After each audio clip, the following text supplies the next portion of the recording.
하나님의 말씀 보겠습니다. 신약성경 마태복음 5장 1절에서 6절까지의 말씀입니다. 마태복음 5장 1절에서 6절까지의 말씀을 저희가 한 목소리로 읽도록 하겠습니다.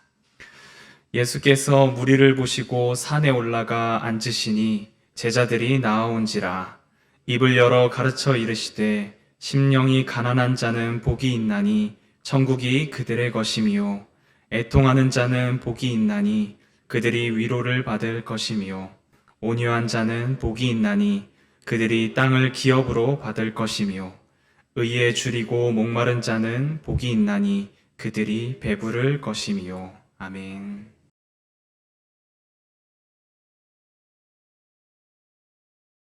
오늘도 주 안에서 예배하는 여러분들의 가정과 또 삶 위에 주님의 은총과 평안이 가득하기를 주님의 이름으로 축원합니다. 우리가 지금 계속해서 이제 마태복음에 예수님의 말씀인 산상보훈의 말씀을 살펴보고 있는데요. 산상보훈 가운데서도 그 중에 팔복의 말씀을 지금 한 주, 두 주, 세 주, 그리고 오늘 네 번째 주에 걸쳐서 우리가 살펴보고 있습니다. 여러분들 기회가 되신다면 이 산상보훈 가운데 팔복의 말씀은 여러분들이 꼭 암송하셨으면 좋겠습니다. 왜냐하면 이 산상보훈의 말씀은 각각의 독립된 어떠한 복선언의 말씀이 아니라 서로 직물처럼 시실과 날실이 이렇게 어울려져서 하나의 직물을 만들어내듯이 예수님을 따르는 제자의 삶은 어떠한 삶일까라는 그 직물을 만들어내는 그 시실과 날실이 얽혀있는 것이 이 팔복의 말씀입니다. 그래서 심령이 가난한 자, 애통하는 자, 온유한 자, 오늘 우리가 살펴볼 의에 줄이고 목마른 자, 이런 부분들이 다 상호 연결돼서 서로에게 영향을 끼치고 다음의 복을 이끌어내는 역할을 하는 것이 팔복의 말씀입니다. 그래서 제가 이제 기회가 닿는다면 앞서서 말씀드린 복을 좀 정리를 하고 오늘의 말씀을 좀 시작을 하려고 하는데요. 여러분들 기억하실지 모르겠습니다. 우리 첫 번째 복인 심령이 가난한 자라는 뜻은 하나님 앞에서 내 상황을 들여다보니 내 영적인 상태가 무일푼의 상태이며 하나님의 도움 없이는 살아갈 수 없는 영적인 거지임을 깨닫는 것, 그것이 심령이 가난한 자이며 그렇기 때문에 하나님께 매일매일 구걸하며 살아가는 자가 심령이 가난한 자다라는 말씀을 드렸습니다.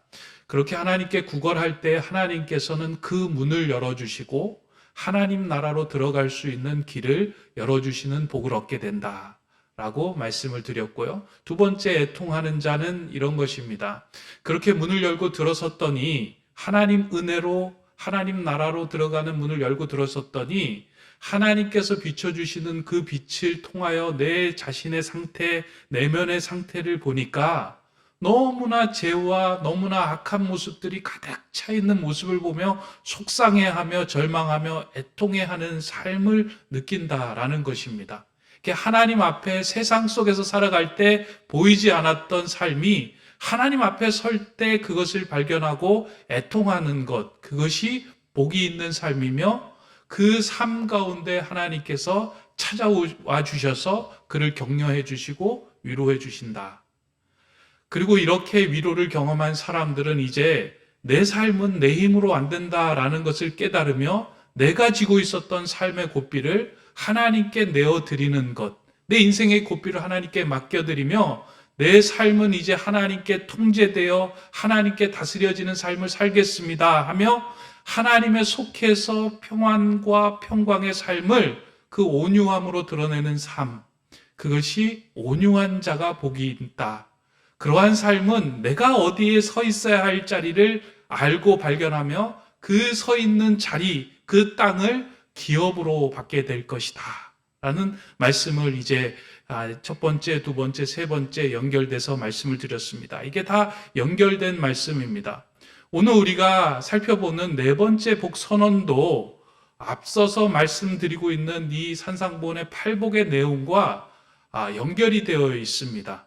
그래서 이 세 번째를 통하여 네 번째로 나아가야 하는데요. 이 네 번째에 대한 말씀이 오늘 본문 5장 6절의 말씀입니다. 의에 줄이고 목마른 자는 복이 있나니 저희가 배부를 것이며. 예수님께서는 이제 하나님께 인생의 고삐를 맡긴 자는 그 자가 해야 할 일은 의에 줄이고 목마름을 갖는 것이다 라고 말씀합니다. 예수님께서 의의 줄임과 목마름이 복이 있다고 하신 말씀은 앞에서 하셨던 세 가지의 복에 대한 말씀처럼 역설적인 표현입니다.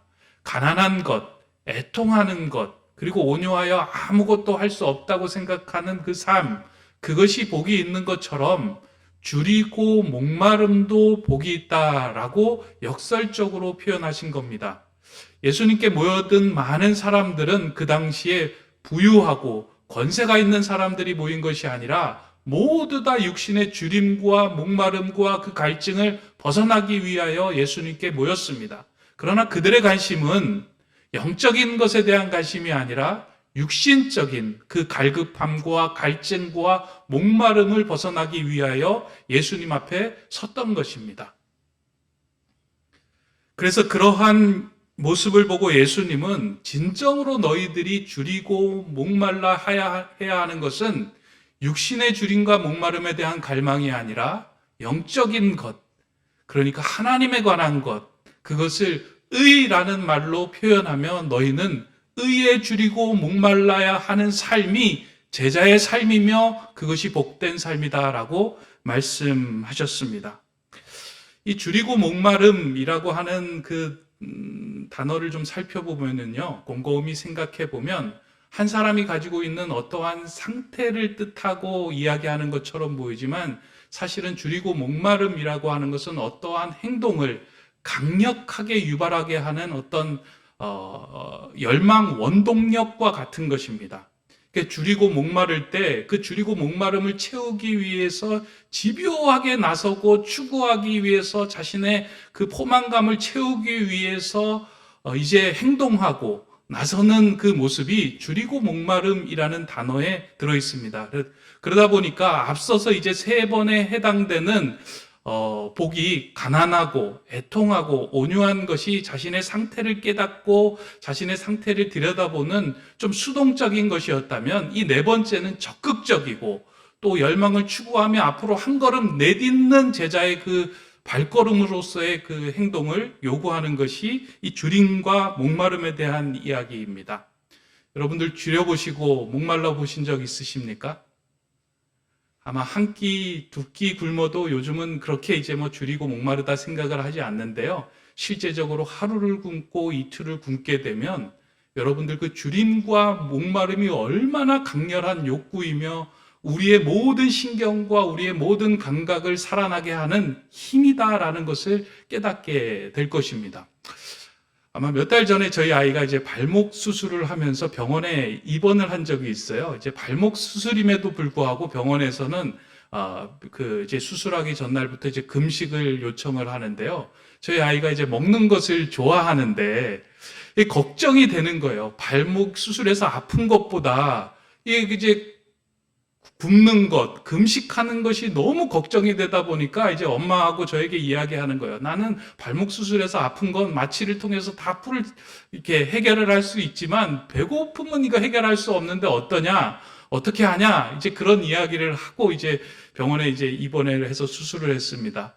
그리고 마취가 깨고 난 후에 엄마에게 전화를 해서 자기가 원하고 먹고 싶던 이제 음식의 목록 리스트를 쭉 보내서 사오라고 이야기를 한 거예요. 제가 보니까 혼자서 먹을 수 있는 양이 아님에도 불구하고 이 아이가 이게 대단한 양을 시켜가지고 이제 엄마에게 요청을 했다고 합니다. 그래서 그 아이가 하는 말이 그런 말이에요. 엄마, 이 발목 수술해서 아픈 것은 참을 수 있는데 배고프고 이거 굶주리는 것은 참기가 참 어렵다라는 그 이야기를 이제 전해 듣고 저도 들었습니다. 우리의 육신의 줄임과 목마름은 사실은 우리의 모든 신경과 감각을 살아나게 하는 힘이고 강렬한 어떤 열망과 같은 것이다라고 말씀을 드릴 수 있습니다. 그러다 보니까 예수님께서 말씀하신 이 줄임과 목마름이라는 말은 단지 너희의 상태를 이야기하는 것이 아니고요. 무엇을 찾고자 집요하게 끊임없이 갈구하고 희구하는 그것에 대한 욕망, 욕구를 이야기하는 그 단어로 주림과 목마름을 사용한 것입니다. 그래서 모인 사람들, 제자들에게 이야기하는 것이 너희들이 지금 너희들 안에 있는 이 허기를 느끼는 이것을 해결하기 위해서 육신의 주림과 목마름으로 해결될 수 있는 것이 아니라 진정으로 너희가 해결하고 허기를 해소해야 할 것은 영적인 것이며 의인 것이다 라고 예수님께서는 그들에게 말씀하시고 선포하신 것입니다. 이게 네 번째 복 선언입니다. 그렇다면 예수님께서 그렇게 이 주림과 목마름이라는 이 강력한 열망을 가지고 표현했던 그 의라는 것이 무엇인지를 우리가 알면 예수님이 이 네 번째 복을 통해서 우리에게 주시고자 하는 것이 무엇인지를 우리가 알고 발견할 수 있게 됩니다. 예수님께서 말씀하신 이 의는 성경에서 이제 자주 등장하고 있고요. 흔히 이제 듣는 그 단어입니다. 근데 이 의라는 단어가 스펙트럼이 넓다 보니까 어떤 한 단어로 딱 정의되면 좋은데 그렇지가 않는 거예요. 상황에 따라서 조금씩 달라집니다. 그래서 우리가 읽는 산상도훈에서도 의라는 단어가 무려 4번이나 이제 등장을 하고 있는데요. 오늘 우리가 읽은 5장 6절에서 등장을 하지만 사실은 8복 가운데 마지막 8번째 복도 이 의에 관한 말씀입니다. 그래서 5장 10절에 보면 의를 위하여 박해를 받는 자는 복이 있나니 천국이 그들의 것입니다. 여기도 의를 위하여 라는 말씀이 나오고요. 이어서 마태복음 5장 20절에 보면 이런 말씀이 기록이 되어 있습니다. 내가 너희에게 이르노니 너희 의가 서기관과 바리새인보다 더 낫지 못하면 결코 천국에 들어가지 못하리라. 그리고 또 한 군데 나오는 것은 마태복음 6장 33절의 말씀인데요. 우리가 잘 아는 구절입니다. 그런즉 너희는 먼저 그의 나라와 그의 의를 구하라. 그리하면 이 모든 것을 너희에게 더하시리라. 구약 성경에서도 무수하게 나왔지만 예수님께서도 산상도훈의 이 짧은 구절 속에서도 여러 가지 의를 말씀을 하시면서 이 의에 대한 이야기를 중요한 단락이 맺는 그 구절마다 그 순간마다 말씀하시면서 의를 추구해야 하며 의를 따라 살아야 할 것을 강력하게 요청하며 말씀하고 있습니다. 그렇다면 예수님 말씀하는 이 의는 무엇일까? 제가 이제 원어를 좀 보니까요. 이 의는 헬라어로 디카이오시네라고 하는 헬라어를 사용하고 있는데요. 이 디카이오시네라는 단어에도 이제 여러 가지 의미가 있지만 크게 이제 두 가지 맥락을 가지고 있습니다. 하나는 칭의적인 의미로서 하나님과의 올바른 관계로서의 의를 뜻하는 것이 이제 첫 번째 의미고요. 또 하나는 하나님과의 올바른 관계를 가진 자가 삶 속에서 드러나는 정의, 옳은 행동으로서의 의가 이제 두 가지가 이렇게 있습니다. 그러니까 의라는 자체가 올바름, righteousness라는 의미인데요. 그 의가 한 부분은 하나님과의 관계, 존재론적인 관계이고 한 부분은 그 관계를 통하여 드러나는 행동의 삶으로서의 의를 이야기하고 있다는 겁니다. 그래서 이 두 가지 중에 어느 곳에 방점을 찍느냐에 따라서 성경에서는 그 의미가 조금 더 강하게 이쪽으로 부각되기도 하고요. 행동 쪽으로 부각되기도 하고 존재적으로 부각되기도 합니다. 그러한 맥락에서 오늘 본문을 살펴보면 오늘 본문에서는 사실은 행동이라고 하는 부분보다는 존재의 관계적인 측면에서의 의에 더 방점이 찍혀 있습니다. 이것은 성도와 제자의 삶에서 하나님과의 올바른 관계가 먼저 정립이 될 때에만이 우리가 제자로서의 삶을 살아갈 수 있고 하나님의 자녀로 하나님의 백성으로 살아갈 수 있음을 이야기합니다. 그래서 이제 네 번째 의는 좀 약간 존재적인 부분에 초점을 맞춘다면 8번째는 의를 위하여 박해를 받는 것은 의로운 삶, 의로운 행동에 박해를 받는 것 두 번째에 방점이 있다라고 이제 좀 저는 생각을 하고 부분으로 나누어서 좀 이 말씀을 나누려고 합니다. 오늘은 첫 번째 하나님과의 올바른 관계로서의 의에 줄이고 목마른 것은 무엇인가? 이 말씀에 좀 함께 살펴보려고 하는데요. 하나님과의 관계에서 줄이고 목마른다라고 하는 것은 어떠한 의미일까? 저는 이제 세 번째 복이 내 인생의 고삐를 하나님께 내어드렸다라고 말씀을 드렸잖아요. 근데 이제 네 번째에 그 고삐를 쥐고 계신 하나님과의 관계에서, 내 인생의 고삐를 쥐고 계신 그 하나님과의 관계에서 단지 내가 고삐를 하나님, 이제 하나님께 내 인생을 맡깁니다 하고 끝나는 것이 아니라, 맡기고 난 다음에 내가 그분을 바라보며 내 인생의 고삐를 쥐고 계신 분이 뭐라고 말씀하시는지, 나를 어디로 이끌고 가시는지 그 보이지 않는 끈을 연결하는 것이 의에 줄이고 목마른 것이다 라고 저는 이해를 했습니다. 다시 말해서 진정한 신앙생활이며 의로운 신앙생활은 하나님 나 다 맡겼으니 내 인생 책임져 주십시오 라고 끝나는 것이 아니고요.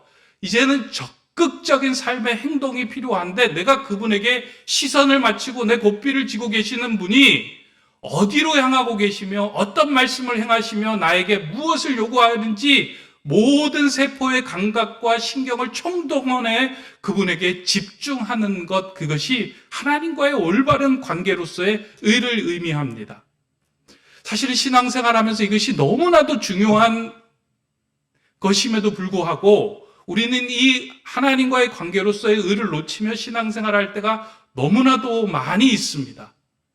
하나님과의 관계가 좋아지는 것, 이것에 대해 마음을 쏟으며 신앙생활하고 기도하는 것, 그렇게 많이 발견되지가 않습니다. 내 문제, 내 걱정, 내 염려, 내가 기도하는 모든 것들을 하나님께 아뢰는 것은 있지만, 하나님, 내가 이 보이지 않는 이 영적인 끈이 제대로 연결이 되어 나를 끌고 가는 그 삶에 내가 민감히 반응하며 그 삶 속에 끈이 끊어지지 않도록 내가 죄에 길들여지는 삶이 되지 않게 해주십시오라고 간구하며 기도하는 삶을 살아가는 것, 그 참 중요한데 우리의 삶 속에서 놓치고 있는 부분이 많습니다.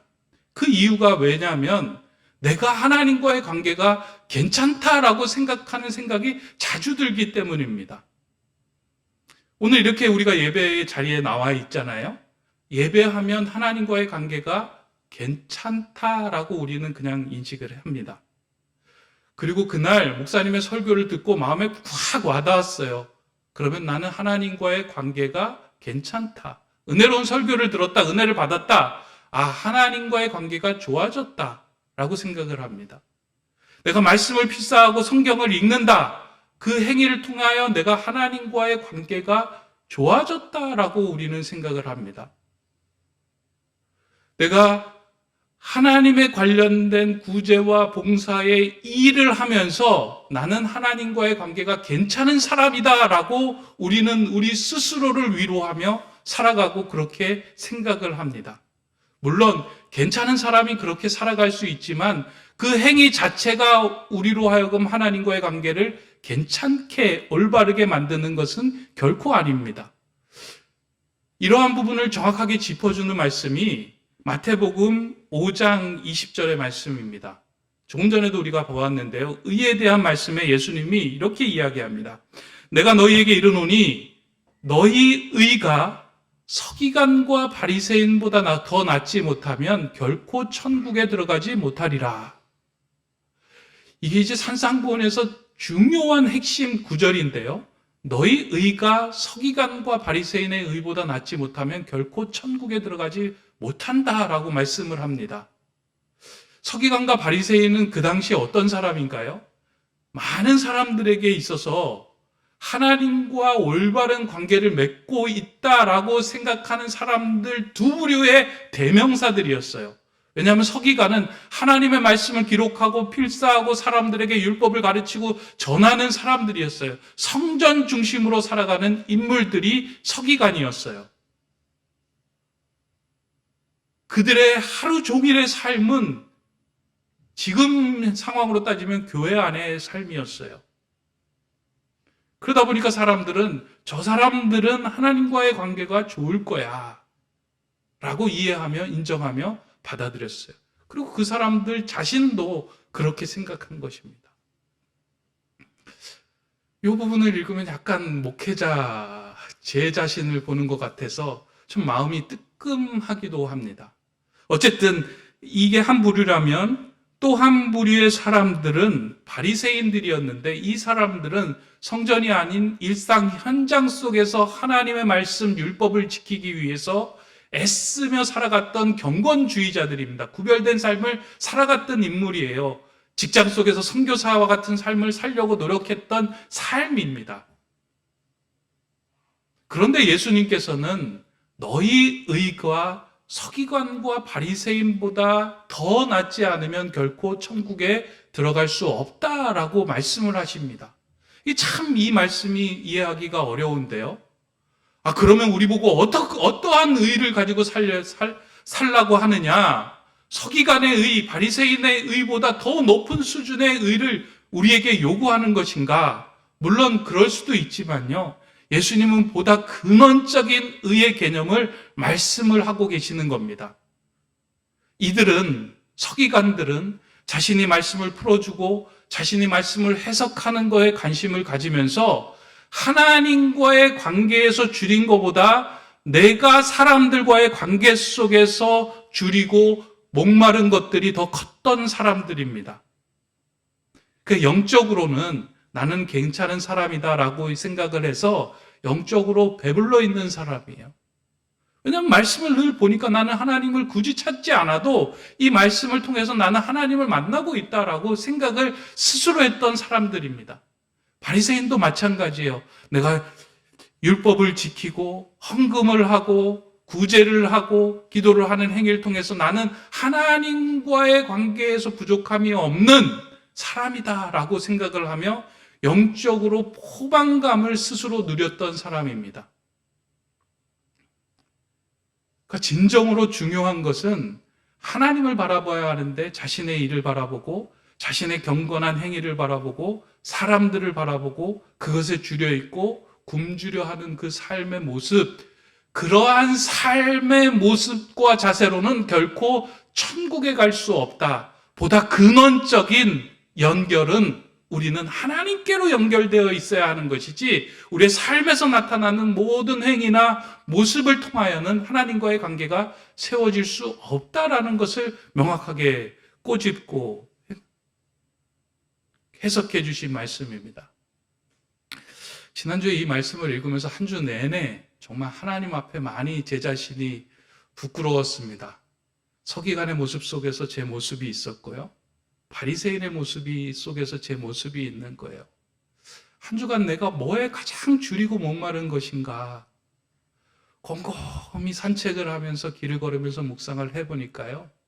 어느덧 내가 하나님을 찾고 하나님께 줄이고 굶주린 것보다 주일에 이 말씀을 성도들에게 잘 전달하는 것, 성도들이 은혜 받았다, 성도들이 이해하기 좋았다, 성도들이 이 말씀 가운데 이게 이런 뜻이 있었다라는 것들을 어떻게 전달해 줄 것인가, 거기에 제가 줄이고 목말라 하고 있는 제 모습을 본 거예요. 그러다 보니까 자꾸 하나님과의 깊은 관계로 연결되는 것이 아니라 책을 찾기 시작하고요. 말씀을 그걸 해석해 놓은 많은 사람들의 그 책과 많은 사람들의 것들을 보다 보니까 내가 줄여야 하는 것은 하나님이 아니라 오히려 하나님 비슷한 것에 내가 줄여 있구나. 그런 모습을 보는데 참 많이 부끄럽더라고요. 그러고는 제 스스로 생각하기에 나는 교회에서 생활하고 나는 주일에 설교 준비하느라고, 그리고 성경 공부 준비하고 토요일 날 기도회 준비하고 늘상 말씀에 이렇게 있다 보니까 나는 하나님과의 관계가 괜찮은 사람이지라고 생각을 했는데, 실상은 그 포장의 한 껍데기를 들추고 보니까 하나님 앞에 잠잠히 머물며 내 인생의 고삐를 쥐고 계신 그 하나님께 하나님이 원하시는 뜻이 무엇이며 내 인생을 어디로 이끌어 가시는지에 대해서 줄이고 목마름으로 다가서는 것이 점점 더 희미해지고 옅어져 가는 제 자신을 보게 되었습니다. 아마 이러한 일들은 저뿐만 아니라 아마 이 땅을 살아가는 모든 그리스도인들에게 지금 존재하고 있는 마음일 것입니다. 하나님 안에서 나는 괜찮은 사람이다 라고 스스로 내 자신을 생각을 하면서 살아가고 있는데요. 목사님의 말씀을 듣고 은혜를 받으면 괜찮다. 내가 하는 행동 속에서 하나님의 일이니까 내가 하나님과의 관계가 괜찮다 라고 생각을 하는데 실상은 그렇지 않다는 겁니다. 알게 모르게 우리는 서기관과 바리새인처럼 영적인 거식증에 걸려있는 경우가 허다합니다. 왜냐하면 한 주간 우리가 하나님의 말씀을 읽지 않아도, 한 달 동안 예배를 제대로 드리지 않아도, 하나님께 간구하지 않아도, 하나님의 뜻이 무엇인지, 나를 향한 뜻이 무엇인지 몰라도 별로 하나님을 찾고자 하는 마음이 내 안에 별로 있지 않습니다. 그냥 하나님 해주실 것이지, 내 인생에 고삐 맡겼으니까 하나님께서 내게 끌어당겨 주시겠지라는 마음뿐이지, 주림과 굶주림으로 갈망하며 그분의 모든 것들에 신경과 민감한 세포들이 살아있지는 않는다는 것입니다. 이러한 영적인 거식증을 우리가 해결할 수 있는 방법은 한 가지입니다. 예수님께서는 모인 사람들을 향하여 이제 의에 줄이고 목마른 자는 다 복이 있다. 그렇게 말씀하시면서 너희를 이제 영적으로 배부르게 할 거다라고 말씀을 하셨는데요. 이 영적인 거식증에 걸린 사람들을 해결할 수 있는 방법은 우리의 생명의 양식이고 하나님의 의로 이 땅에 오신 예수 그리스도를 우리가 제대로 먹고 마시며 섭취할 때 우리의 하나님을 향한 식욕이 다시금 회복이 되기 시작합니다.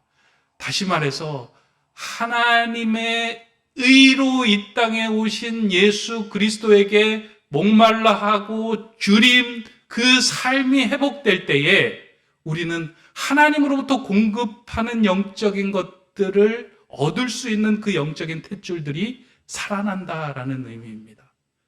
그 탯줄을 살리는 힘이요, 예수 안에 있고요. 예수 그리스도가 생수의 근원이 되고 생명의 양식으로 오신 그 예수 그리스도를 통해서 우리가 회복이 되고 살아날 수 있다는 것입니다. 지난 토요일 날 제가 여기서 말씀을 전하고 난 후에 저기 앞자리에 앉아서 좀 오늘 말씀도 이렇게 묵상을 하면서 기도를 하고 있는데 하나의 이미지가 이렇게 하나 툭 떠오르는 거예요. 근데 그 이미지가 좀 저도 이상해서 좀 그 이미지를 가지고 한동안 이렇게 좀 곰곰이 생각을 했는데 바나나 맛 우유 그 이제 요 팩이 이렇게 딱 떠오르더라고요. 제 마음속에 심상에. 아, 이게 왜 떠올랐을까라는 생각을 하면서 이렇게 깊게 묵상을 하던 중에 오늘을 살아가는 나의 신앙도 그렇고 그리스도인 신앙이 바나나를 제대로 맛보지 못하고 바나나 맛 우유를 먹으면서 마치 바나나를 먹고 그 안에 있는 영양소를 섭취하는 듯한 신앙생활을 하고 있는 것은 아닌가 하는 그런 깨달음이 툭 오더라고요. 여러분들 바나나 맛 우유 많이 드셔보셨죠? 군대 가도 많이 먹고 아이들도 좋아하는데 사실은 그 바나나 맛 우유의 바나나는 극소량 0.038%인가? 그러니까 거의 안 들어있는 것과 마찬가지입니다. 그러니까 바나나가 없어요. 근데 먹으면 바나나 맛과 향은 있어요. 아, 이게 바나나구나 라고 생각은 할 수는 있습니다. 근데 실상은 그 안에 바나나가 들어있지 않습니다. 그 바나나 맛과 향이 나는 이유는 인공적인 색소와 첨가물을 가득 첨가하고 거기에 안에 넣었기 때문에 바나나 맛 비슷하게 나는 것입니다. 오늘 살아가는 그리스도인들이 세상에서 하나님과의 관계도 올바로 세워지지 않을 뿐더러 정의로운 삶을 살아가지 못하는 가장 결정적인 이유는 하나님과 바른 관계라고 생각하는 수많은 것들에 가려져서 진심으로 하나님을 만나고 대면하지 못했기 때문입니다. 저도 마찬가지고요. 영적인 허기를 지고 영적으로 생명력이 없어 살아가는 그 이유가 한 가지 있다면 비슷한 것들을 하나님으로 이해하고 착각하고 바른 관계라고 생각하며 그것을 붙들고 살아가고 있기 때문입니다. 여기서 말씀드리는 게 살짝 조심스럽긴 한데 목사님의 설교가 은혜스러웠다고 해서 그것이 하나님과의 관계를 바로 세워주거나 우리의 영적인 허기를 채워줄 수 있는 진정한 양식이 되지 않습니다. 너무 죄송스럽지만 제가 여러분들에게 영적인 허기를 채워줄 수 있는 생명의 양식을 저는 공급해 줄 힘이 없어요. 단지 제가 여러분들에게 공급해 주는 건 여러분들이 굶주림과 목마름을 통하여 생명의 양식인 예수 그리스도에게로 나아갈 수 있도록 여러분들을 안내하고 여러분들과 함께 걷는 역할을 할 뿐입니다. 근데 우리는 그래요. 영적인 허기가 지면 지금 수많은 그 인터넷에서 들어오는 그 설교를 듣고 은혜를 받고 눈물을 흘리면서 감동을 받은 걸로 나는 할 일을 다 했구나. 내가 하나님과의 관계가 괜찮아졌구나 라고 생각을 하는데요. 금세 이거는 휘발성이기 때문에 다 사라집니다. 그래서 또 거기에 탐닉을 하는 거예요. 거기에 줄이는 거예요. 어느새 하나님에게 줄여야 하는 것이 그 바나나 맛 우유에 취해서 진정으로 하나님의 선하심을 맛보아 알지도 못하고 그냥 영적인 그 쾌감에 취해서 살아가고 있는 것이 오늘 우리의 모습이기도 합니다. 그러나 우리가 진정으로 맛봐야 할 것은 예수 그리스도, 그 생명의 양식, 생수의 근원 되신 그 예수 그리스도, 그 하나님을 우리가 맛보고 살 때 우리의 삶 속의 영적인 허기가 해결이 되고요. 진정한 영적인 배부름을 누리게 됩니다. 그래서 다윗은 시편에서 그 은혜를 경험하고 난 후에 이렇게 고백을 하죠. 너희는 여호와의 선하심을 맛보아 알지어다. 신앙은 이성으로 하는 것이 아니고요. 신앙은 하나님의 선하심을 맛보아 아는 거예요. 내 인생의 고삐를 쥐고 계신 하나님께서 내 인생을 어디로 끌고 가시는지 신경을 곤두세우고 그것을 바라보며 하나님께서 이렇게 내 인생을 이끌고 가시는구나. 그 선하심을 맛보아 앓는 자들이 복된 자다라고 말씀합니다. 말씀을 맺고자 합니다. 여러분들은 의에 줄이고 목이 마르신가요? 아니면 괜찮아, 영적인 포만감에 그리고 바나나 맛 우유에 충분히 만족하고 계신가요? 진정한 제자의 삶은 내 인생의 영적인 탯줄로 엮어진 그분으로부터 공급해오는 영적인 양식을 먹지 않을 때는 우리는 늘 무리에 머물러 있는 삶을 살아갈 수밖에 없는 존재입니다. 그러나 하나님과 영적인 탯줄이 연결될 때 그분으로 인하여 줄이고 목마르며 갈구하기 시작할 때 하나님은 그 탯줄의 문을 여시고 우리에게 필요한 영적인 모든 것들을 공급해 주시는 은혜를 부어주실 겁니다. 그게 오늘 예수님이 우리에게 말씀한 의에 줄이고 목마른 자 복이 있다. 너희가 영적인 배부름을 얻을 것이다. 이 산상보훈을 여러분들과 저가 함께 읽어나가면서요. 이 영적인 배부름이 그리고 영적인 여러분들에게 줄임과 목마름의 그 강렬한 욕구들이 다시금 저와 여러분 안에서 회복되기를 원합니다. 그것 때문에 교회가 하나님을 향한 열정이 살아나고 하나님을 추구하며 집요하게 하나님께 집중하는 일들이 우리 교회 안에 넘쳐나기를 주님의 이름으로 소망합니다. 기도하겠습니다. 생명의 양식이 되시는 주님, 지금껏 영적 거식증에 사로잡혀 주님을 곁에 두고서도 먹지도 마시지도 못하였던 우리의 모습을 주님 앞에 고백합니다.